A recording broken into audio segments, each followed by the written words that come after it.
Let me get this. There we go. Boy, come over. Kind of quietly sneaking up on my man Wilson. Wilson ran off at the first couple of days and put up like 5 deals in 2 days, and then got up to 7.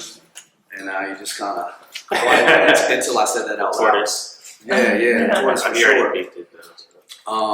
But you were up here last week and you gave us a lot of pointers, so I don't necessarily want to, have you spilling all your beans to everybody here. But you're closing very, very well right now at a interesting time where, for whatever reason, just our sales are down, and you two are just like spearheading this whole thing.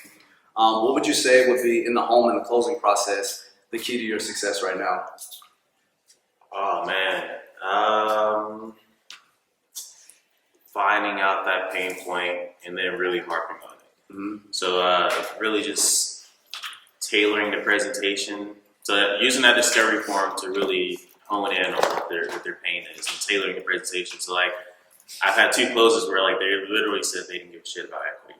And so I was like, okay, this is the number, but I'm not even gonna spend time on that. Like you've already told me you're never selling this house, it's going to your kids, and they better never sell the house. And so really just tailoring it. And then the other thing is I had an appointment the other day and I texted Wilson. I was like, what do you do to sell high?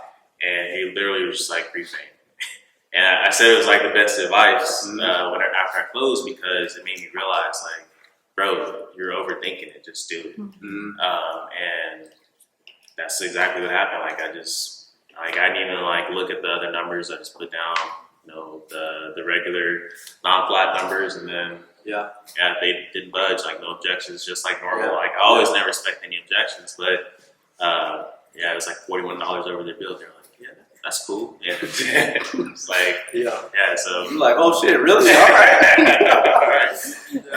I know we had to talk about the flat situation, and you kind of were saying and Carter made this comment a couple weeks ago about sometimes like in that closing process we make our pockets and customers' pockets, and we like show them the numbers like because it's almost like we're buying it, but even though it's not us. So what you kind of say was that just a matter of flipping that switch, like one preframe and then putting it in with no like connection to the number, like it's just a number sort of thing? Yeah, absolutely. And that conversation with you helped too, because that's what started. And I think my next one I closed and I did take a flat.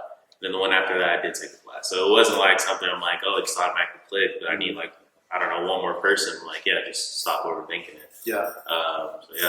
That definitely helped to be like, okay, that's their pockets. They'll tell me if it's too much for them. That's great awareness, and I think when we can piece that together right away, like that lets us know that okay, there's room on that monthly payment. Like that's not the focus. And then also like the summer bills. Did you guys talk about that at all? Like being able to compare this 41 over the average, but I would imagine that 41 over average was still under like maybe some summer bills that were right around the corner. For sure. So I've been running into a lot of situations lately where most people don't care about their summer bills because they're on a level pay. And so like they're on a level pay too, but I still made it a point to be like, well, if you weren't, this would have been your bill. And so this is why your level pay is so high, because your summer bill is so high. Like take out these summer bills and your level pay is $100 cheaper. Definitely still bring up the summer bills, but it's kind of just the way you have to refocus it. And that was very creative. Did everybody catch that, what he did with that, the level pay example there? Because a lot of you, I know he's not the only person running into that, and it's probably going to be something that comes up a lot as we go into the summer. And then you never know, like you guys, you get the bills at the door, and then when you sit down, it's like way different than when you put on the job form. So you really got to be able to be prepared to kind of roll with whatever punches that you see. And so having these particular tools on the tool belt or tactics of how to like in this moment approach the situation is like super key. So you mentioned like not making their pockets your pockets. Those are my words, not yours. And also like pre-framing. What else would you say has been a differentiator for you this month in the closing? Rapport. I think that, again, I said it last time, I don't think that rapport is something necessarily that you have to be friends or make a friend, but it's also establishing that you're an expert.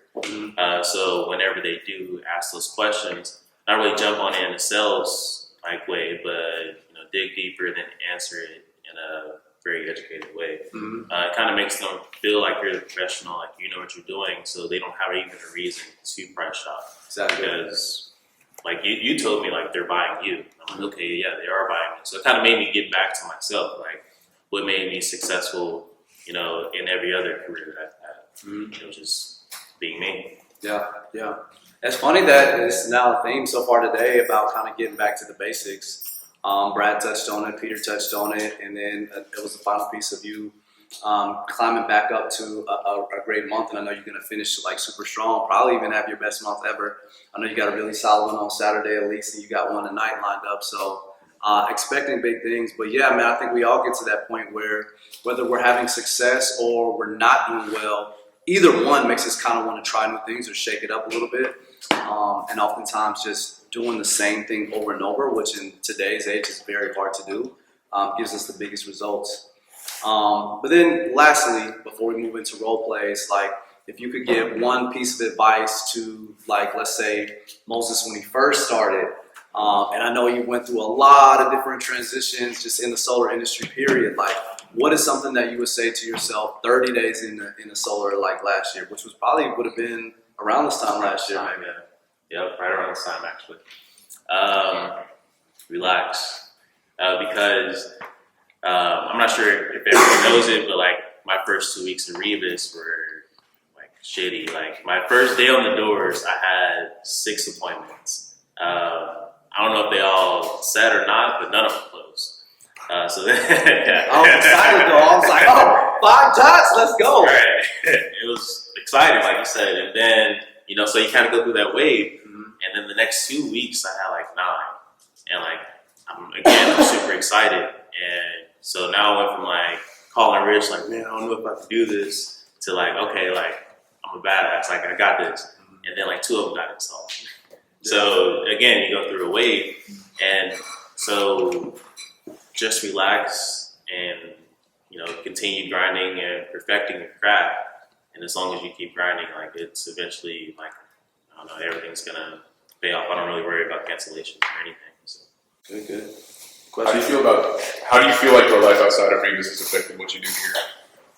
I know you have like a kid and like you have a serious girlfriend and all this stuff. Like how do you feel like when you think about your work-life balance, what does everything else have to do with Rebus? So I want to, of course, succeed here and prove that, like, to myself and to everyone I'm a leader. So it kind of travels home with me, like the stuff that I learned here. And I'm like, okay, well, I need to be a leader in my household as well. And that includes a work-life balance. So finding that time to show them that I care about them just as much as I care about here. So, yeah, I think the core values that I've learned here, I've learned to transition them over to my personal life.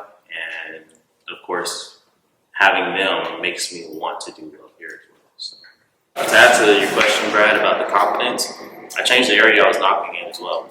And I think that gave me confidence because it gave me even a greater why. Like I grew up in this area. I would love to see solar on every home. And I think that gives me confidence knowing that they moved here because they like Kansas City and I grew up in Kansas City. And that's, I love it too. So let's work together and make it better. That's awesome. Yeah.